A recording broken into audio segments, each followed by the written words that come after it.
오늘은 좀 일찍 일어났습니다. 왜 이렇게 일찍 일어났냐면 은행을 가려고 합니다. 제가 사실 핀테크 서비스를 이용하고 있어서 계좌랑 카드를 새로 만들 필요는 없는데 마침 체이스 신규 고객 이벤트로 계좌를 트면 $300를 준다는 거예요. 그래서 체이스 가서 계좌도 트고 주식도 한 주 사보려고 합니다.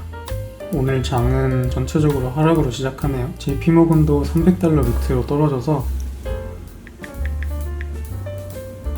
아침이라 그런가 날씨가 좀 쌀랑하네요. 근데 이제 입추도 지나고 해가지고 시원해질 때가 되긴 했어. 지금 도착을 했는데 엄청 멋있네요, 건물이.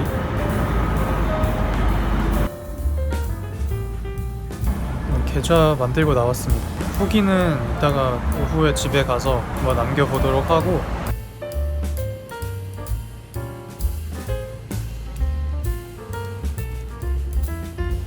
지금 한 3시 정도 됐는데 집에 왔습니다. 배가 고프기도 하고 마침 한 2주 전에 주문했던 식재료들이 와가지고 별건 아니고 순두부 열라면이 먹고 싶었어요. 열라면이랑 순두부 샀습니다. 근데 순두부가 하나가 이래 왔어요.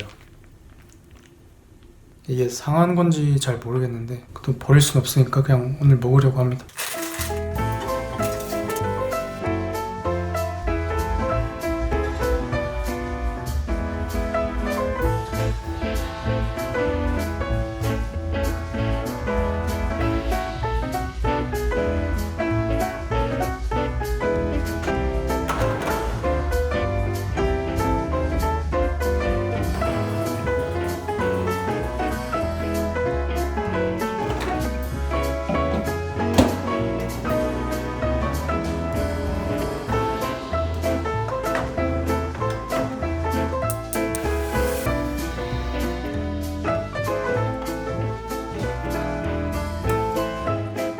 이제 운동도 갔다가 밥도 다 먹고 일과가 다 끝났습니다. 그래서 오늘 체이스 계좌 만들고 온 후기를 말씀드려 볼게요. 일단 건물부터 되게 멋있었어요. 은행원분들도 친절하게 응대를 해주셨어요. 계좌 여는 과정은 총 30분 정도 걸렸어요. 계좌는 토탈 체킹 어카운트로 했는데 이 계좌로 열어야 $300를 받을 수 있어요. 계좌 유지비가 면제되는 학생용 계좌도 있는데 그건 이벤트가 $125라 좀 아쉬워서 일반 입출금 계좌로 만들었어요.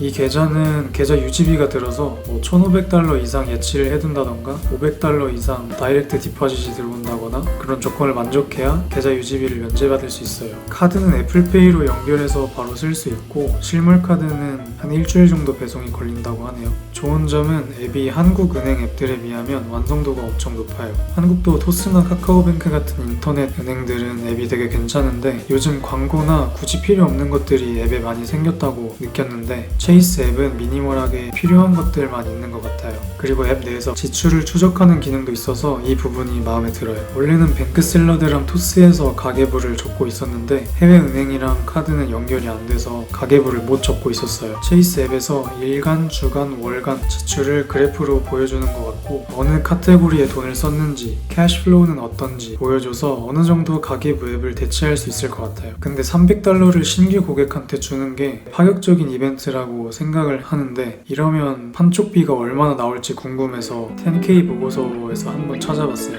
마케팅 익스펜스가 판촉비라는데 2022년 $3,911밀리언, 23년 $4,591밀리언, 24년 $4,974밀리언, 과거에 비해서 17%, 8% 꽤 가파르게 증가하고 있어요. 그리고 설명에도 이런 증가가 일반 소비자 가정 고객 마케팅으로 인해 증가하고 있다고 그러더라고요. 그래도 여전히 non-interest revenue가 85,000빌리언 정도가 나오고 non-interest revenue 대비 판촉비는 5.85%, 그리고 전체 매출은 17만 밀리언 달러가 넘어서 전체 매출 대비 판촉비는 2.8% 정도예요. 전체 매출에 비하면 작은 것으로 보이는데 그래도 다른 은행이랑 비교해보는 게 더 좋을 것 같아서 뱅크 오브 아메리카랑 웰스파고도 한번 같이 봤어요.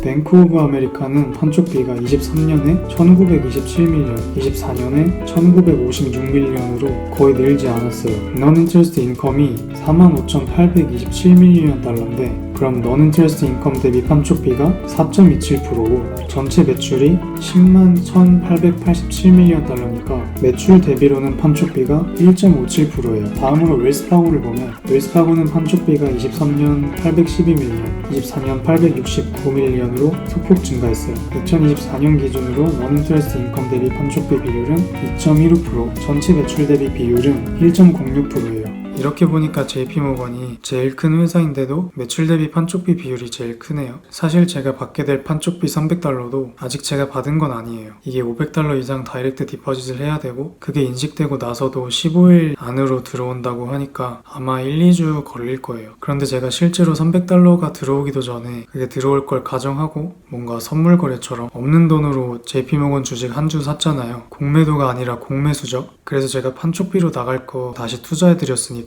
제이미 다이먼 형님이 열심히 해주시길 바라겠습니다.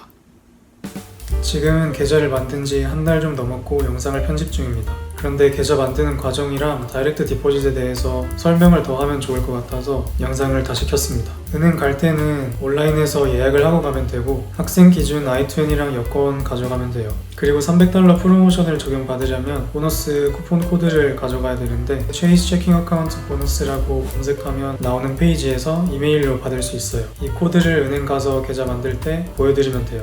아까도 말했지만 이 계좌는 계좌 유지비가 드는데 면제를 받으려면 매달 500달러 이상 다이렉트 디포짓을 받거나 잔고를 1,500달러 이상 유지해야 돼요. 그런데 나중에 유지비가 없는 콜리지 체킹 어카운트로 바꿀 수도 있다고 해서 저는 나중에 바꿀 생각입니다. 계좌를 만들 때 세이빙스 어카운트도 만들 거냐고 물어보는데 이건 만드는 게 좋은 것 같아요. 매달 예산 중에 남는 돈을 따로 보관하거나 보너스 같이 추가적으로 들어오는 수입을 보관하는 용도로 통장을 나눠 놓으면 더 직관적으로 돈을 관리할 수 있으니까요. 저는 처음에는 안 만들겠다고 했다가 있는 게 좋을 것 같아서 나중에 다시 가서 만들었어요. 이름은 세이빙스지만 이자는 0.01%라 의미는 없어요. 그냥 통장 쪼개기가 주 목적입니다. 이 계좌도 계좌 유지비가 있는데 300달러 이상 잔고를 유지하면 면제되고 폴리시 체킹으로 바꾼다면 이 계좌도 유지비는 면제된다고 해요. 300달러 보너스 받는 조건이자 계좌 유지비 면제 조건인 다이렉트 디포짓은 급여나 연금 같은 페이먼트예요. 와이어 트랜스퍼랑은 달라요. 그래서 원칙적으로는 월급 통장으로 사용해야 300달러를 받을 수 있는 건데